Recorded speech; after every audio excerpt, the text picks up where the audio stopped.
오늘 스피치는 이번 강화문 4.19, 5.16 정신으로 대한민국 다시 건국하자라는 표어에 맞추어 이야기를 하고자 합니다.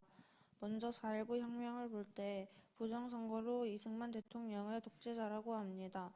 그러나 먼저 4.19 혁명의 진실에 대해서 나누고자 합니다. 1956년 제3대 정부 통령 선거 당시 이승만 후보자는 나이가 80이 넘었음에도 불구하고 과반수가 넘는 55.7%의 압도적인 지지율을 가지고 있었습니다. 제4대 정부 통령 선거 때에도 마찬가지로 이승만 후보자는 견줄 만한 인물로는 민주당 정병욱 후보 정도밖에 없었습니다. 그러나 조병욱 후보마저 신병 치료를 위해 미국으로 향하게 되고 치료 도중 숨을 거두게 되었습니다. 이로써 이승만 대통령의 당선은 확실히 되었습니다. 그렇다면 4.19 혁명이 말하는 부정선거의 진실된 문제는 무엇인가? 바로 부통령 선거에 있었습니다. 부통령 선거에는 여당의 이기붕과 야당의 장면 후보가 있었습니다. 장면 후보가 지난 선거와 같이 이기붕 후보를 이기게 되면 권력이 야당으로 넘어가기 때문에 자유당과 이기붕 후보는 부정선거를 하게 됩니다. 이로 인해 투표일에 마산에서 시위가 일어나고 경찰의 발부에 의하여 9명의 사망자가 나오게 됩니다. 당시 실종된 김주열의 시신이 27일 뒤인 4월 11일 마산 중앙 부두 앞바다에서 발견됩니다. 그러나 4월 12일 김주열의 시신이 발견된 다음날 국회 속기록을 보면 이승만 대통령은 부정선거에 개입하지 않았음을 보여줍니다. 심지어 이 사실을 알게 된 이승만 대통령께서는 부정선거를 왜 하는 거야? 어린애를 죽여놓고 뭐라고 공산당 짓이라 그걸로 해결될 것 같아?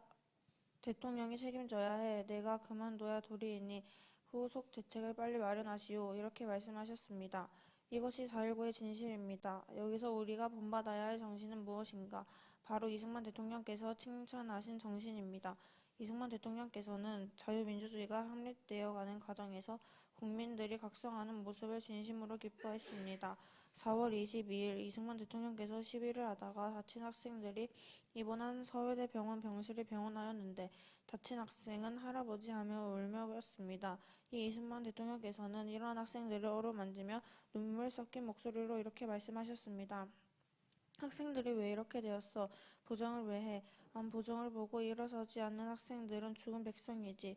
이 젊은 학생들은 참으로 장하다. 이렇게 칭찬하셨습니다. 먼저는 우리는 이승만 대통령께서 칭찬하신 것처럼 부정에 맞서 일어서는 정신을 본받아야 합니다. 이어서 간단히 5.16 정신을 말하자면 자유민주주의를 위하여 반공을 대책하며 싸웠던 그들의 정신을 본받아야 한다.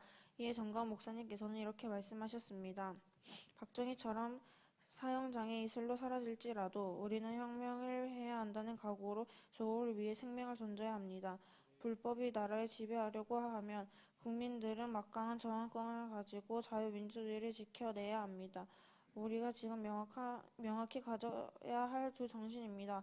4.19와 5.16 정신이 두 가지 모두 결국은 불법과 부정한 것이 있다면 반드시 국민이 일어나야 한다는 것입니다. 이 정신을 가지고 12월 9일 강화문으로 모두 모입시다. 그때 반드시 불법과 부정한 것들이 패하며 자유가 승리할 줄을 믿습니다. 마치겠습니다.